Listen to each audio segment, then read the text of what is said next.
Banking sector में काफ़ी कुछ हलचल देखने के लिए मिल रही है। एचडीएफसी बैंक के कल डेटा पॉइंट्स आए थे।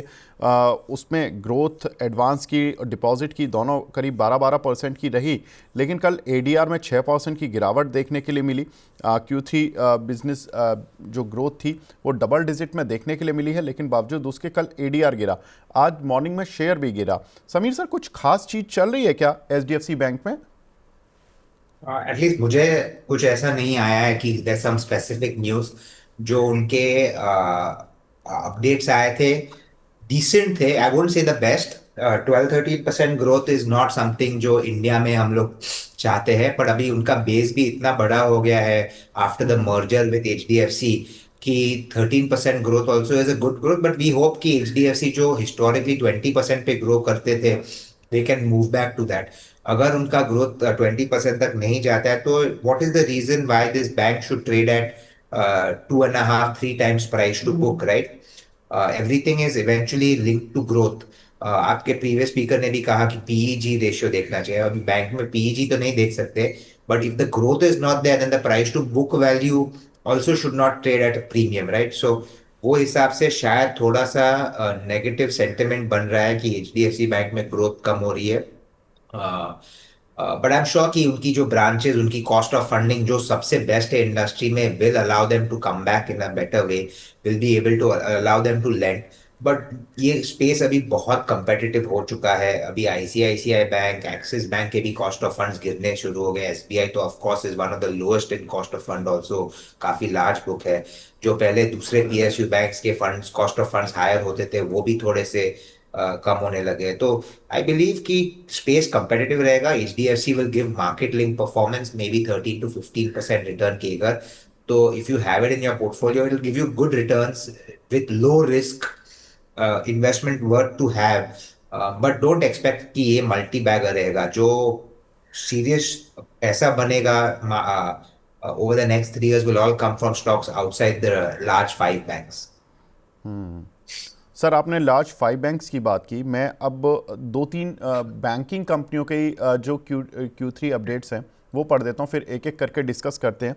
कोटक बैंक, कल इसके Q3 एडवांस नंबर आए। 16.2% की ग्रोथ, डिपॉजिट ग्रोथ 14.7%, कासा 9% बढ़कर 2.1 लाख करोड़ रुपए रहे। उसके बाद L&T फाइनेंस और इंडसइंड बैंक के भी Q3 अपडेट पढ़ देता हूँ। एडवांस 13% घट के 3.19 लाख करोड़ रुपए रहे हैं। डिपॉजिट में भी 3.8% की गिरावट देखने के लिए मिली है। कासा 34.9% से घटकर 30.3%। Sir, IndusInd versus Kotak, data points पढ़ के प्लस शेयर को देखते हुए किस पर बैट लगाई जाए Q3 नतीजों से पहले और for long term? So, if I had to look at what fundamentals tell me, I would say Kotak is the one to invest. But मेरा व्यू एक्चुअली वो नहीं है। मेरा व्यू है इंडस इंड पे ज्यादा फोकस रखिए, क्योंकि उनकी वैल्यूएशंस बहुत कंपेलिंग है। देखिए, इंडस इंड का जो फ्रेंचाइज है, जो ब्रांच रीच है, सब कुछ है। Yes, it's going through a bit of a slow down and pain, but ये टर्न अराउंड होगी। वी बिलीव जो माइक्रो फाइनेंस इंडस्ट्री है, जहां पे ग्रोथ नहीं आई है, that used to be one of the core focus market areas, वहां पे we believe things will start looking better and we will see growth coming back. ये दो चीज अलाउ करेगी। एक तो loan book growth will start again. Second, जब आप माइक्रो फाइनेंस लेंडिंग करते हैं तो योर अर्निंग, यानी कि your yield on that is significantly higher, जो आपका पूरा ओवरऑल निम बढ़ा देता है। तो what you going to see is ये क्वार्टर का NIM actually is going to decline, but going forward जब ये बुक रिटर्न होती है, we believe the opportunity is going to be very strong. फिर हम दूसरा बात करें कि they are a big, they focus a lot on automobile financing. अभी श्रीराम फाइनेंस में इतना जो बुलिश कॉल आया है कि foreign company is putting in almost what I think 5 billion या $4 billion, I can't remember the exact number, बहुत बड़ी रकम डाल रहे हैं, which is also focusing on this auto financing. तो द ग्रोथ अपॉर्चुनिटी वहां पे मेरे हिसाब से बहुत स्ट्रांग है, जहां इंडसइंड का स्ट्रांग होल्ड है। तो they will do better in that. So for me, if I look two quarters या 3 quarters डाउन, मेरे हिसाब से IndusInd bank will start growing again and then valuation re rating होगी। Not saying that Kotak bank will not do well. Kotak bank has posted 16% loan book growth, जो industry के, you can say probably the best in the industry who have reported till now in the larger banks. But वहां पे valuation already काफी run up हो चुके हैं, तो वहां पे I don't see a massive re rating या great upside story in the next 1 year, पर जो मुझे इंडस में लगता वरुण जी, आपको कौन सा बैंक चार्ट पर ठीक लग रहा है? क्योंकि आजकल लोग बड़े कंफ्यूज हो जा रहे हैं। कोटक के डेटा पॉइंट अच्छा आया, कोटक रेड में चल रहा है। इंडसइंड का डेटा खराब आया, वो ग्रीन में चल रहा है, डेज हाई पर चल रहा है। जी, देखिए विवेक जी, यहाँ पर जैसे समय सर ने बताया कि जो ग्रोथ वाइज आप देखेंगे तो जो वैल्यूएशन वाइज इंडस्इंड में काफ़ी बढ़िया यहाँ पर आपको रिस्क रिवॉर्ड है। टेक्निकली भी आप देखेंगे तो इंडस्इंड के अंदर एक जो न्यूज़ आया था और वहाँ पर एक बड़ी गिरावट आई थी 700 के आसपास, तब स्टॉक एक डाउन ट्रेंड में चल रहा था। अब आप देखेंगे तो 200 SMA के ऊपर चलना शुरू किया डेली के अंदर। 825 से लेके 870 875 का एक जोन था, वो जोन क्लियर किया गया कल के सत्र के अंदर, यानी मार्केट थोड़ा एंटिसिपेट कर रहा था बेटर नंबर्स, जो या फिर मार्केट आप समझिए कि बहुत नेगेटिव नंबर्स एंटिसिपेट कर रहा था, उससे अच्छे अच्छे कई अच्छे नंबर आए यहाँ पर मिले। 2% के आसपास अभी स्टॉक ट्रेड कर रहा है और यहाँ पर एक रेंज ब्रेकआउट है, तो काफी बढ़िया रिस्क रिवॉर्ड है। शॉर्ट टर्म आपका कोई भी व्यू है 870 875 का स्टॉप लॉस है। थोड़ा सा स्विंग ट्रेडिंग वाला या फिर आपका short to medium term view है 825 का स्टॉप लॉस यहाँ पर लेके चल सकते हैं। आने वाले सत्र में करीबन 1050 से लेके 1100 के टारगेट बन सकते हैं, which is coincides weekly 200 SMA। तो वहां तक तो एक क्लीन रनअप दिख रहा है, और कोई भी गिरावट आती है 870 875 के आसपास, बिल्कुल आप पोर्टफोलियो में एक्यूमुलेट कर सकते हैं विद स्टॉप लॉस ऑफ 825। ठीक है। एक और काउंटर सर, जो कि एनबीएफसी स्पेस से है, एल&टी फाइनेंस सर, इस काउंटर ने बड़ा अच्छा परफॉर्म किया है। समीर सर, ये मैं लास्ट क्वेश्चन पूछ रहा हूँ आपसे, आई नो कि टाइम लिमिट है। क्यों एल&टी फाइनेंस रिटेल डिसबर्समेंट 49% बढ़ा सर वाई वाई बेसिस पर, और रिटेल लोन बुक 21% बढ़ी है। कैसे देख रहे हैं सर, अब ये जो डेटा पॉइंट्स आ रहे हैं, ये सेल ऑन न्यूज़ वाले हैं, या अभी ये डेटा पॉइंट्स ऐसे हैं कि यहाँ से अभी और दम दिखाएगा? क्योंकि ये शेयर ऑलरेडी डबल हो चुका है पिछले 1 साल में ऑलमोस्ट। करेक्ट। सो आपने राइटली कहा, ये स्टॉक डबल हो चुका है, and you know why it's double, क्योंकि उनकी ग्रोथ नंबर्स काफी अच्छी आ रही है। नाउ दे उन्होंने पहले ओल्ड फाइनेंसिंग नहीं कर रहे थे, they have entered into that kind of business जहां पे थोड़ी सी ग्रोथ आ रही है। उनका जो they used to have a huge real estate financing book जो उन्होंने रन डाउन कर दी थी, तो वो सब कैपिटल फ्री अप हो गया। तो because all that capital got freed up, they could focus more on retail financing जहां पे यील्ड्स हायर होते हैं, which can earn you a better return. तो they have taken all of the steps, and क्योंकि वो सब बराबर से प्ले आउट हुआ है, the stock has done well. Now numbers are very good. वो 49% आप देखते हो loan growth, I don't think you should focus too much on it, क्योंकि क्या होता है कि इस काफी सब लोन शॉर्ट टर्म लोन्स होते हैं, वो रीपे हो जाते हैं 6 मंथ्स के अंदर। सो दे शो रिटेल में, so they show very large growth in loan, but what you should focus more in AUM growth, क्योंकि दैट इज एक्चुअली जो बुक ग्रोथ हुई है, नॉट द डिसबर्समेंट ग्रोथ, और वो 20% आई हुई है। So you're growing at 20-25%, which is a very good growth rate if you ask me. But valuations have moved up. जो ये one time book 1.2 times book पे ट्रेड करती थी, is moving closer to 2.5 times to closer to 3 times book value. Now that वो मुझे कहती है कि ऑल द पॉजिटिव्स जो इनमें आनी थी वो फैक्टर इन हो चुकी है। Now you are going to play the growth story. तो अगर हम ग्रोथ स्टोरी खेल रहे हैं और 20% लोन ग्रोथ हो सकती है, तो from here L&T finance can probably give us over the next 2 years compounded anywhere between 15 to 20%, which is also extremely good. I'm not saying it's not good, I'm saying ये stock investment stock है। But जो last 1 year की rally हुई है, जो stock double हुई, don't expect it to double again. अगर आप वो बेसिस पे अगर स्टॉक में एंट्री करोगे, तो you are going to be very very disappointed. Expect anywhere between 15 to 20% CAGR returns over the next 2 years।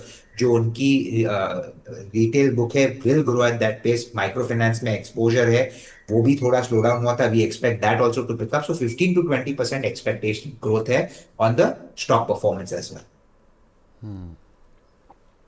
ठीक है Sameer sir, thank you so much for joining in today, and thank hope you कि Vivek sir for ये having me. 2026 ये आपके लिए अच्छा रहे साल। Thank you so much. Thank you to you too Vivek. Thank you sir. Varun ji, L&T finance sir, आपको on charts कैसा दिख रहा है? क्योंकि डेटा पॉइंट्स आए, सर ने फंडामेंटल रीज़न भी बताए। अभी आपको चार्ट पर कैसा लग रहा है इंट्राडे या 1-2 दिन के लिए अभी? देखिए विवेक जी, L&T फाइनेंस का चार्ट आप स्टडी करेंगे तो काफी बढ़िया मोमेंटम दिखाया है स्टॉक ने। करीबन 225 के लेवल्स जब से क्रॉस किए हैं, वहां से वन वे रैली देखने को मिली है करीबन 308 315 के जोन में।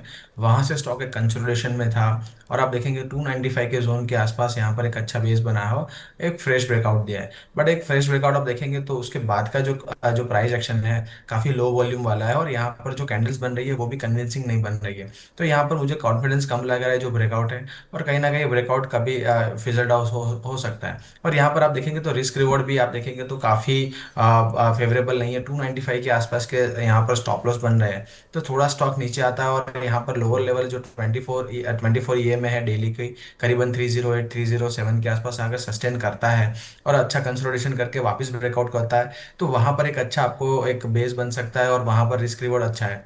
अभी हाल फिलहाल के लिए मैं अवॉइड की सलाह दूंगा। मंथली और वीकली चार्ट पर भी आप देखेंगे तो काफी ओवरबॉट जोन में है, और यहाँ हम्म से 5-10% का करेक्शन कभी भी आ सकता है 270 के जोन में। 270 265 के जोन अगर आते हैं, वहां पर एक बढ़िया बाय रहेगा। हाल फिलहाल फ्रेश इन्वेस्टमेंट के लिए अवॉइड करना चाहिए।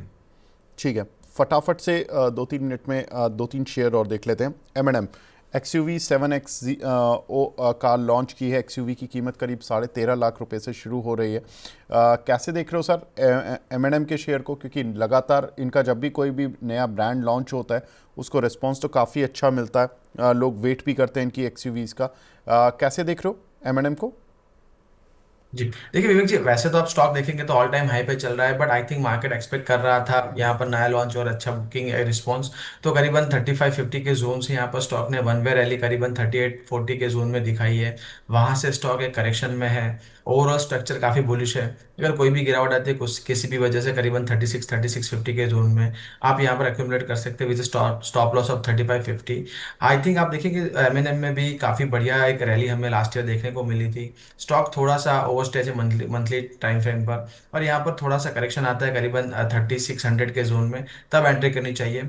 और यहाँ पर अगर ब्रेकआउट वापस सस्टेन करता है 3800 के ऊपर, तो 3900 के लेवल के लिए प्ले करना चाहिए। हाल फिलहाल stock middle of the range है, तो यहाँ पर अवॉइड करनी चाहिए।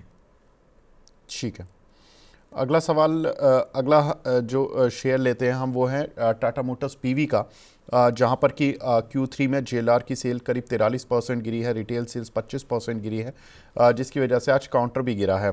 कहाँ सपोर्ट दिख रहा है? जी देखिए विवेक जी, यहाँ पर टाटा मोटर में जब से डीमर्जर का न्यूज़ और यहाँ पर जो स्टॉक स्प्लिट हमें देखने को मिला है, तब से स्टॉक करीब काफ़ी प्रेशर में है, और आप देखेंगे तो करीबन 337 के जोन से कैगडेड बाउंस यहाँ पर मिला है। अभी भी स्टॉक काफ़ी नेगेटिव है, लोअर हाई लोअर लोज के जोन में चल रहा है। वीकली चार्ट्स पर भी काफ़ी वीक है, और मंथली पर 40 RSI का एक सपोर्ट जोन लिया है। इसी वजह से एक हमें बाउंस देखने को मिला है। हाल फिलहाल अभी भी आप देखेंगे तो स्टॉक में थोड़ी गिरावट और बढ़ सकती है, करीबन 350-55 के जोन में यहाँ पर अक्यूमुलेट कर सकते हैं। 330 से लेके 320 का एक अच्छा जोन है, वहां पर एक लॉन्ग टर्म सपोर्ट हमें दिख रहा है। अगर स्टॉक कामयाब रहता है करीबन 380-85 के जोन में, जहां पर एक बड़ा सा गैप जोन है, वो एक रेजिस्टेंस का काम कर रहा है, उसके ऊपर अगर स्टॉक में हमें क्लोजिंग मिलती है, तब एक रिवर्सल का साइन दिख सकता है, तब एक अच्छा मोमेंटम बनेगा। और अभी भी स्टॉक 200 SMA के नीचे चल रहा है, 400 के आसपास 200 SMA है। तो हाल फिलहाल अभी स्टॉक एक नेगेटिव टेरिटरी में रहेगा, और जो भी कोई बाउंस आता है वहां पर I think sell on rise हो सकती है। तो अगर आपका बहुत ही शॉर्ट टर्म व्यू है तो यहाँ पर अवॉइड करनी चाहिए। फंडामेंटली कंपनी में कोई प्रॉब्लम नहीं है। लोअर लेवल्स 330 335 के जोन में बिल्कुल यहाँ पर लॉन्ग टर्म के लिए एक्यूमुलेट करना चाहिए। अगला शेयर है फर्स्ट क्राई, जहां पर कि SBI म्यूचुअल फंड ने करीब 21.5 लाख शेयर 65 करोड़ रुपए में खरीदे हैं। वरुण जी, इस काउंटर पर आपकी राय? जी देखिए विवेक जी, यहाँ पर फर्स्ट टाइम में देखेंगे तो हमारे पास डेटा तो काफ़ी कम है, क्योंकि न्यूली लिस्टेड कंपनी है। करीबन अक्टूबर टू 24 के आसपास लिस्ट हुई थी, और यहाँ पर जब लिस्टिंग के गेन्स जब देखेंगे 734 के आसपास लिस्ट होने के बाद यहाँ पर लगातार गिरावट देखने को मिली है। स्टॉक डेली चार्ट्स पर एक बेस बनाने की कोशिश कर रहा है। 280 285 का एक जोन है, वहां पर एक अच्छा यहाँ पर एक बेस बना है। और जब ये जो न्यूज़ है उसके आसपास आप देखेंगे तो काफ़ी बड़ा वॉल्यूम है, बट आज के सत्र में गैप अप ओपन होने के बाद यहाँ पर वापस सेल ऑफ आ चुका है। अगर कोई भी शॉर्ट टर्म पोजीशन है आपकी, 280 का स्टॉप लॉस मेंटेन करना पड़ेगा। और अभी भी स्टॉक में कोई ऐसा कोई रिवर्सल नहीं दिख रहा है कि यहाँ पर आप स्विंग ट्रेडिंग या फिर आप शॉर्ट टर्म के लिए यहाँ पर कोई प्ले कर पाए। हाँ, लॉन्ग टर्म का व्यू है तो बिल्कुल स्टॉक स्टॉक काफी अट्रैक्टिव वैल्यूएशन पर अभी जो बिजनेस मॉडल है उस हिसाब से लग रहा है। बट यहाँ पर काफी कॉशियसली यहाँ पर निवेशित रहना चाहिए। और यहाँ पर अगर आपका जो भी पोर्टफोलियो का जो भी आप वैल्यूएशन दे रहे हैं या फिर आप यहाँ पर दे रहे हैं, तो उसमें 10% ही आप अलोकेशन कर सकते हैं, उससे ज़्यादा नहीं करना चाहिए।